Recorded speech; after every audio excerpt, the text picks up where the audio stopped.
꿀을 얻으려면 벌집을 차지 마라라는 제목으로 함께 은혜를 나누도록 하겠습니다. 2020년 초부터 시작이 되어진 이 팬데믹 사태는 코비디버스라고 하는 새로운 단어를 탄생시켰습니다. 이 코비디버스라고 하는 단어는 그 코로나 바이러스 감염을 뜻하는 코비드하고 이혼, 디보스라고 하는 두 단어를 붙인 말이에요. 이 코비디버스라고 하는 말이 왜 생겨나게 됐냐면 이 팬데믹 때문에 남편과 아내가 한 공간에 어쩔 수 없이 오래 있어야 되잖아요. 이 오래 있는 이 시간이 늘어나게 되다 보니까 부부 사이에서의 다툼이 잦아지게 되어지고 부부 사이의 이 다툼이 잦아지게 되다 보니까 끝내는 이혼까지 가게 되더라라는 겁니다. 그래서 실제의 예로 워싱턴 DC에 자리 잡고 있는 한 이혼 전문 로펌이 있는데 이혼 상담 건수가 팬데믹 이전보다도 한 70% 정도 늘어났다고 그래요. 그러니까 현실이 이렇다 보니까 이 코비디보스라고 하는 새로운 단어가 등장할 만도 하겠다 이런 생각이 들죠. 또 단지 부부 사이에서만이 아니라 온 가족이 거의 24시간 내내 한 집에 있게 되잖아요.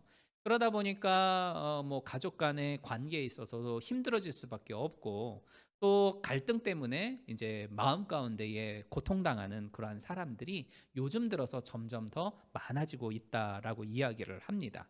그래서 사회학자들은 말을 하기를 이 코비드 바이러스로부터 우리가 안전하게 지내는 것도 참 중요하지만 가족 간의 관계에 있어서 무엇보다도 주의해야 하는 그런 시대가 되었다. 이런 이야기들을 하는 것을 보게 돼요.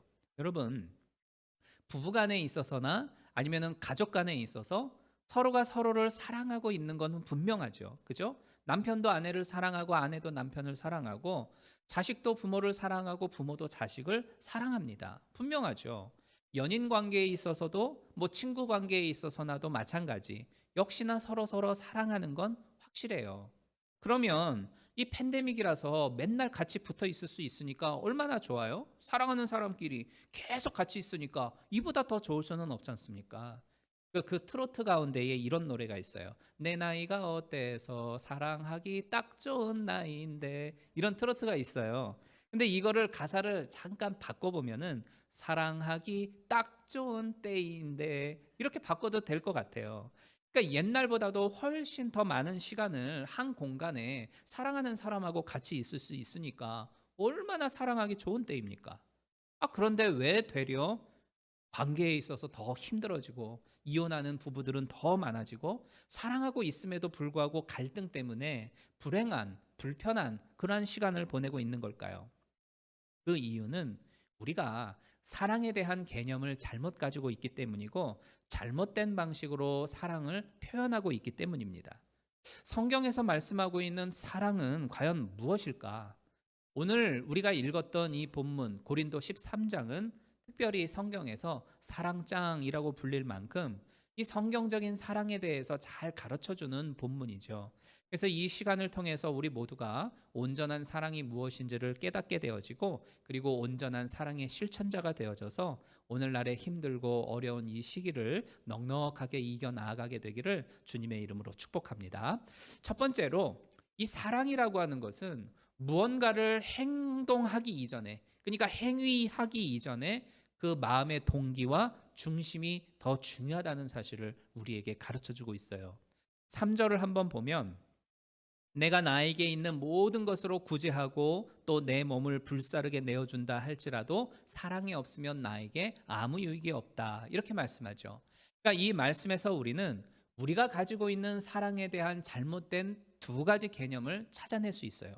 첫 번째 잘못된 개념은 뭐냐면 물질적인 것을 상대방한테 주면 그게 사랑이라고 생각한다라는 부분입니다.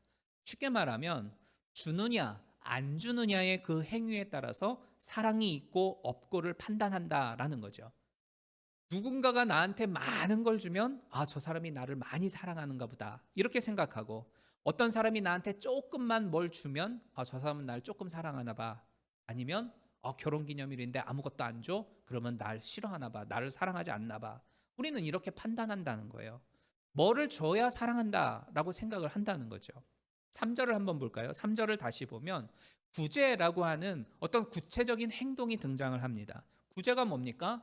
형편이나 처지가 어려운 사람을 물질적으로 도와주는 걸 말하죠. 쌀을 준다든지 돈을 준다든지 하는 무언가 구체적인 물질로 도움을 주는 행위를 우리는 구제라고 이야기를 해요. 그러다 보니까 대다수의 사람들은 사랑을 한다면 이런 형태의 뭔가를 주는 구제를 먼저 떠올리게 되어 있어요. 교회에도 마찬가지예요. 어떤 교회가 사랑이 많으냐, 어떤 교회가 사랑이 적으냐를 판단을 할 때에 그 교회가 교회 재정의 몇 퍼센트를 구제로 사용하고 있느냐, 이걸로 따지는 경향이 있어요. 어떤 교회가 재정의 많은 퍼센테이지를 구제로 사용하면 저 교회는 사랑이 되게 많은 교회야, 이렇게 판단하고, 반대로 적으면 저 교회는 사랑이 없어, 이렇게 판단을 한다. 그런 경향이 있다라는 거예요. 그러나 한번 보세요. 3절을 보면 나에게 있는 모든 재산을 팔아서 그것으로 가난한 사람을 구제했다 할지라도 사랑이 없으면, 이라고 말씀하죠. 이 말은 뭐냐면 사랑이 없어도 얼마든지 구제의 행위는 가능하다라는 겁니다. 쉽게 말하면 사랑하지 않아도 얼마든지 퍼줄 수 있다, 이런 이야기예요. 우리는 가진 걸 다 팔아서 누군가를 구제해주고 나누어주면 저 사람 당연히 사랑이 있지, 이렇게 말하지만 물질적인 것을 상대방한테 주는 거, 그것 자체만을 가지고 사랑이 있다 없다를 판단하기는 무리가 있다라는 게 성경적인 관점이라는 겁니다. 근데 우리는 그렇게 생각하고 있죠. 또 하나 사랑에 대한 잘못된 개념은 뭐냐면 자기 희생이라든지 헌신을 하면 그 사람 사랑이 많아, 이렇게 생각하는 경향이 있는데 이것도 잘못됐다라는 겁니다. 다시 3절을 보면 내 몸을 불사르게 내어준다 할지라도 사랑이 없으면, 이런 표현이 나오죠. 여기서 내 몸을 불사르면서 내어준다라고 하는 건 엄청난 희생을 말하잖아요. 엄청난 봉사, 엄청난 헌신을 의미하는데 좀 의아하죠? 어떻게 자기 몸을 불태울 만큼의 그런 희생과 헌신을 해주는데 저 사람 사랑 없어, 이렇게 말할 수 있겠어요? 그렇지 않잖아요. 이 정도로 헌신하고 봉사하는 사람이라면 저 사람 당연히 사랑이 넘치지, 이렇게 이야기해야 정상이에요. 그런데 성경은 이러한 행위를, 놀라운 행위를 보고도 사랑이 없을 수 있으니까 그것만을 가지고서 사랑이 있다 없다 판단하지 말아라 라고 우리에게 가르쳐 줍니다. 예를 들면 슈바이처 박사를 들 수 있는데, 슈바이처는 신학자이기도 하고 철학자이기도 하고 의학 박사이기도 하고 다양한 방면에 있어서 천재 중에 천재입니다. 이 슈바이처 박사가 자기가 가지고 있는 부와 명예를 다 내어 던져버리고 1913년도에 전 재산을 팔아서 아프리카의 오지로 들고 가 그곳에 살고 있는 흑인들의 치료와 그리고 교육을 위해서 헌신하고 봉사합니다. 이 같은 이 슈바이처의 헌신과 봉사에 사람들이 감격해서 1952년도에 노벨 평화상을 수여하게 되어지죠. 이 노벨 평화상을 받게 되어진 슈바이처에게 많은 기자들이 몰려들어서 소감 한마디 하시라고 이야기를 합니다. 그랬더니 이 슈바이처가 저는 그럴 만한 시간 지금 없습니다. 그럴 바에는 하루라도 빨리 가서 사람들을 도와주고 그 사람들을 치료해 주는 것이 훨씬 나은 겁니다. 이렇게 이야기할 만큼 정말 헌신적이고 봉사가 넘쳐났던 사람이었어요. 그래서 많은 사람들이 이 슈바이처를 향해서 원시림의 성자라고 이야기를 하기도 했지요. 그런데 한편으로는 이 슈바이처에 대한 또 다른 객관적인 평가들이 있어요. 뭐냐면 흑인을 위해서 의료 봉사로 갔고 그들의 교육을 위하여 헌신하였던 이 슈바이처는 참 아이러니하게도 흑인들을 엄청나게 차별하고 핍박했던 사람 중에 한 사람이었습니다. 그러니까 흑인 환자들이나 병원에서 직원으로 일하는 흑인들이 있을 거 아니에요? 그 사람들한테는 진짜 형편없는 음식을 주는 거예요. 그런데 자기가 키우고 있는 개나 고양이들한테는 아낌없이 고기 반찬 사다 주고 최고급 우유 같은 비싼 음식을 먹여주면서 이 개와 고양이를 키웠다는 거예요. 흑인들은 막 대하면서. 또 어떤 흑인들은 이 슈바이처 박사가 운영하는 병원에 가서 치료를 받느니 내가 차라리 죽어버리겠다라고 이야기를 할 만큼 흑인들한테 엄청 불친절하고 무시하는 태도를 가졌다고 그래요. 그래서 정작 그 아프리카에 있는 흑인들 사이에서는 밀림의 악마라고 하는 별명이 붙을 만큼 슈바이처의 평가가 그러했다고 합니다. 물론 슈바이처 박사의 삶을 우리가 평가절하해서는 안 되겠죠. 그분의 삶은 참 훌륭하고 헌신적인 것임에는 분명했습니다. 그러나 이러 여러 많은 사실들을 놓고 볼 때에 그가 과연 진심으로 이 마음에서 우러나오는 그 속 마음으로 그들을 사랑해서 자기의 삶을 불태웠을까 하는 의구심은 우리가 쉽게 떨쳐버릴 수는 없죠. 어찌 보면 그 마음에는 또 다른 어떤 그 동기가 있지 않았을까? 자기의 의의를 세운다거나 아니면은 자기의 희생이나 헌신 그 자체를 스스로가 자랑스러워한다거나 아니면은 그렇게 함으로써 자기 인생의 어떤 보람을 느끼거나 하는 여러 가지 많은 자기만의 이유가 있을 수도 있겠다. 이런 생각을 해볼 수도 있어요. 바리새인들이 바로 그런 삶을 살았지 않습니까?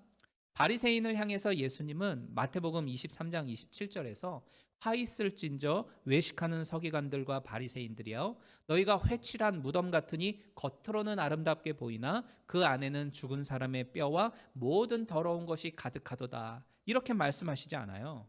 그러니까 누군가가 보여주고 있는 대단한 희생이나 헌신은 정말 귀중하고 아름다운 것이기는 하지만 그것만을 가지고서 저 사람 참 사랑이 많아라고 판단을 내리기는 어렵다라는 겁니다. 그래서 여러분, 이 사랑이라고 하는 건 모든 걸 팔아서 구제하고 자기 몸을 불살아주는 그 희생과 헌신이 있기 이전에 그 마음의 중심이 그 마음의 깊은 곳에 상대를 향하여 진심으로 위하고 순수한 마음으로 그 사람을 대하고 있는가, 이것을 살펴볼 필요가 우선적으로 있다라는 겁니다. 로마서 12장 10절에 보면 형제를 사랑하여 서로 우애하고 존경하기를 먼저 해라, 이렇게 말씀을 하고 있죠. 그러니까 이 말씀처럼 누군가를 위하고 누군가를 사랑할 때에 내 마음의 중심이, 내 어떤 그 행동의 동기가 어떠한지를 먼저 살펴보아야 한다라는 겁니다. 요한일서 3장 18절에 보면 자녀들아 우리가 말과 혀로만 사랑하지 말고 오직 행함과 진실함으로 하자, 이렇게 말씀을 하고 있어요. 행함과 진실함, 행동으로 옮기는 것과 마음의 중심, 이 두 가지가 균형을 갖추어 있어야만 참된 사랑이라고 이야기를 할 수가 있다라는 겁니다. 맨날 말로만 내가 너 진짜 사랑하는 줄 알지, 내가 마음으로 너를 정말로 위해, 이렇게 말로만 그냥 이렇게 막 기름 반지르르하게 쳐바르면서 아무것도 그를 위하여 해주지 않는 것, 이것도 잘못된 사랑이지만 막 퍼다주면서 마음으로는 진심으로 위하지 않는다라고 한다면 이건 역시도 진심으로 그를 위하고 사랑하는 것은 아니다라는 말씀입니다. 자, 이제부터 이제 중요한 부분이 나오는데요. 이렇게 이 사도 바울은 이 3절을 통해서 사랑을 행함에 있어서의 그 동기가 중요하다, 이것을 먼저 이야기한 이후 구체적으로 그러면 어떻게 우리가 사랑의 행위를 펼쳐나가야 하는가, 4절부터 7절에서 하나씩 우리에게 말씀을 해주고 있어요. 여기서부터가 중요한데 4절부터 7절까지를 가만히 살펴보면 굉장히 특이한 것을 발견할 수 있어요. 저는 이것을 발견하면서 뭐라고 정의를 내렸냐면 사랑은 하지 않는 것이다, 이렇게 정의를 내렸어요. 사랑은 뭐라고요? 하지 않는 거다. 하지 않는 거다. 그래서 진짜 참사랑 두 번째는 뭐냐면 하는 것보다 하지 않는 것이 더 중요하다. 이것을 성경은 우리에게 가르쳐줘요. 자, 저것을 보면 4절부터 7절까지 사도 바울은 사랑에 대해서 15가지를 설명해 주고 있어요. 순서대로 보면 4절에서 처음 사랑은 오래 참고 라는 걸로 이제 첫 가지를 시작을 하죠. 그리고 두 번째는 온유하고 투기하지 아니하고, 네 번째는 자랑하지 아니하고, 다섯 번째는 교만하지 아니하고, 여섯 번째는 무례하지 아니하고, 일곱 번째는 자기의 유익을 구하지 아니하고, 성내지 아니하고, 악한 것을 생각하지 아니하고, 불의를 기뻐하지 아니하고, 진리를 기뻐하고, 모든 것을 참고, 모든 것을 믿고, 모든 것을 바라고, 마지막으로 모든 것을 견디느니라. 이렇게 15가지를 사랑의 구체적 행위로 사도 바울은 구별을 해놓고 있어요. 그런데 15가지 가운데에 첫 번째 오래 참고라는 거하고 7절에 있는 참으며 모든 것을 견디느니라, 이거는 같은 말이죠. 그죠? 오래 참고 참으며 견디느니라, 이것은 사랑이라고 하는 건 인내하는 것이다, 이렇게 요약을 할 수가 있어요. 그렇다면 이 15가지 사랑의 특성 가운데에서 인내하고 온유하고 진리를 기뻐하고 믿고 바란다, 이렇게 구체적인 형태로 무언가를 해야 하는 사랑은 5가지로 설명을 해주고 있어요. 그런데 반면에 거의 2배에 가까운 나머지 8가지는 사랑을 하지 않는 것으로 이렇게 정의를 내리고 있죠.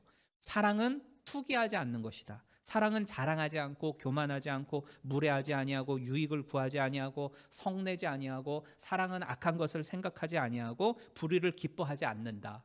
그러니까 모두 하지 않는 것이다. 이렇게 설명을 해주고 있어요. 사랑은 하지 않는 것이다. 그런데 신기하게도 이거는요, 십계명하고 동일한 형태를 가지고 있음을 발견할 수 있어요.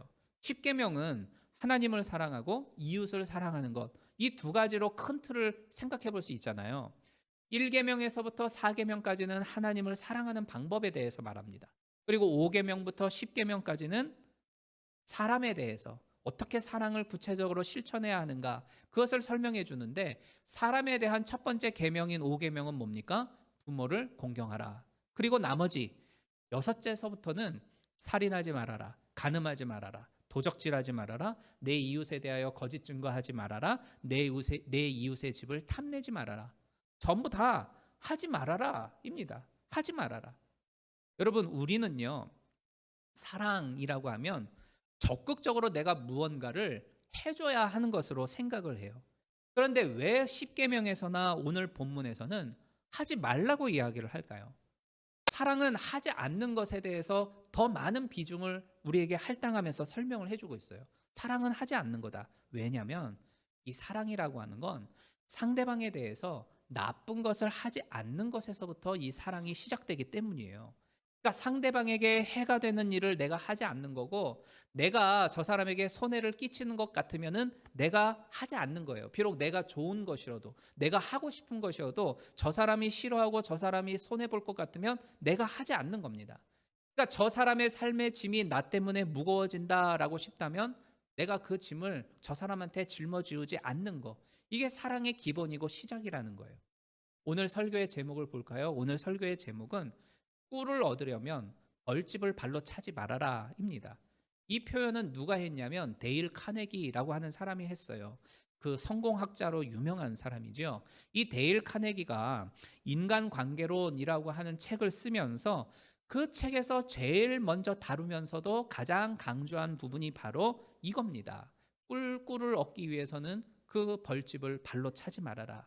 이 말은 뭐냐면 상대방한테 꿀을 얻으려면, 그러니까 상대의 마음을 얻으려면, 상대에게 내가 사랑을 주고 그 사람에게 사랑을 내가 또 받으려면 벌집을 차지 말라는 겁니다. 그 사람이 싫어하는 것을 내가 하지 않도록 하는 것이 우선되어야 한다라는 거예요. 오늘 본문에 나오는 사랑에 대해서도 똑같은 관점입니다. 내가 누군가를 사랑한다면 사랑이라고 하는 이름으로 막 예쁘게 포장해가지고 그 사람을 주려고 하는 것보다도 그 사람이 싫어하는 것을 내가 하지 않도록 주의하는 겁니다. 그 사람이 원하지 않는 행동이라고 하면 내가 더 이상 하지 않도록 애를 쓰고 노력하는 게 사랑의 시작이고 가장 기본이라는 거예요. 스티븐 킹이 쓴 미저리라고 하는 소설을 아실 겁니다. 영화로도 나왔죠. 소설가 폴이라고 하는 사람이 눈이 엄청 내리는 날에 깊은 산속에 들어가 가지고 이제 마지막 소설을 마무리하고 집으로 돌아가는 길이었습니다. 그런데 그 눈길에 이제 미끄러지면서 사고를 당하게 되어지죠. 마침 이 소설가의 열광적인 팬이자 이 사람을 짝사랑했던 간호사 출신의 애니라고 하는 여성이 있었는데, 지나가다가 이 사고를 목격하게 돼요. 그리고 이 폴을 이제 생명에서부터 이제 구원을 해주고 지극정성으로 병간호를 해줍니다. 그러다가 이 폴에 대한 사랑이 집착으로 변화되면서 사랑하는 이 남자를 가두어두고 폭행하고, 심지어는 자기 곁에서 떠나지 못하도록 도끼로 그 왼쪽 발을 잘라버리고 말죠. 그러니까 종종 뉴스 같은 것을 보면 이런 그 미저리 같은 내용의 소식들을 듣고도 하잖아요. 아, 내가 저 사람을 사랑했기 때문에 내가 쫓아다녔습니다. 막 집요하게 쫓아다니고 괴롭히고, 어떤 사람은 납치해서 가두기까지 하지 않습니까? 그러니까 이거는 전부 다 사랑에 대해서 잘못된 개념을 가지고 있기 때문에 이루어지는 결과예요. 사랑을 하기 때문에 내가 무언가를 해주려고 하고 그 사람을 나의 소유물로 어떻게 해서든지 내가 가지려고 하는 그런 자세보다는, 저 사람이 싫어하는 것이라고 한다면 내가 하고 싶다 할지라도 멈출 줄 아는 것, 그게 바로 사랑이라는 거예요. 비록 사랑을 나타내는 나의 어떤 구체적인 행동이나 적극적인 표현이 작아서 저 사람이 행복해 하지는 못할 망정 거만한 모습으로 막 저 사람에게 대하고 무례한 말로 막 입을 벌리고 자존심을 깎아내리는 이러한 나쁜 태도, 이걸로 상대방을 힘들게 하지 않는 것이 더 소중한 사랑임을 우리는 기억해야 되겠습니다. 그리고 나서 이제 이어서 무언가를 행하는 좋은 그리고 선한 적극적인 사랑으로 이렇게 점점점 진행해 나아가는 것이 성경적인 사랑의 관점이다. 이런 말씀을 드릴 수가 있어요. 말씀을 정리하겠습니다.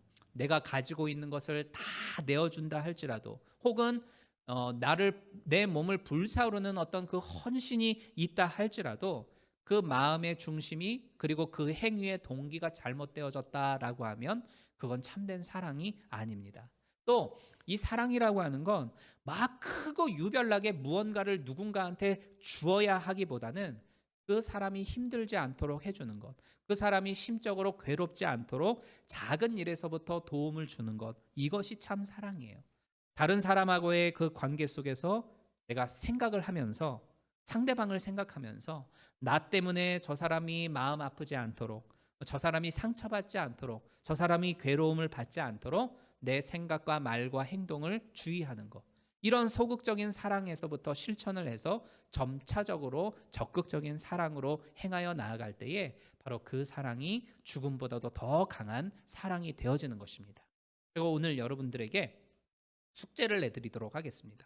오늘 이제 집에 가시면 부부하고 그런 이야기를 한번 나눠보세요. 아니면 가족 식구들하고 한번 그런 이야기를 나눠보세요. 당신은 뭐가 싫어? 싫은 게 뭔지 한번 물어보세요. 내가 어떻게 할 때 당신은 싫어? 내가 어떤 거를 안 했으면 좋겠어? 하고 한번 서로 물어보세요. 어떤 분은 그렇게 말하겠죠. 난 당신이 세탁기에 양말 넣을 때에 뒤집어 넣지 않았으면 좋겠어. 나 그거 너무 싫어. 이런 말을 할 수 있겠죠. 또는 우리 아내 같은 경우에는 운전할 때에 제발 앞차하고 들이대지 좀 마. 나 그러면 너무 싫어. 이렇게 이야기할 수 있을 거예요. 여러 가지 이야기들이 있을 수 있을 거예요. 그래서 한번 부부 간에 아니면 가족 간에 시간을 한번 가지셔서 어떻게 할 때 싫은지, 싫은 행동이 아니면 싫은 말이 뭔지 한번 물어보십시오. 그래서 그것을 마음 가운데 담고 내가, 우리 아내가, 우리 남편이 싫어하는 그것을 하지 않도록 주의를 기울이면서 이 한 주간을 한번 보내보십시오. 그래서 가족 간에 서로 사랑이 넘쳐나고 그 사랑으로 말미암아 이 힘들고 어려운 시기를 잘 이겨나가고 승리할 수 있는 우리 모든 성도님들이 되기를 주님의 이름으로 축복합니다.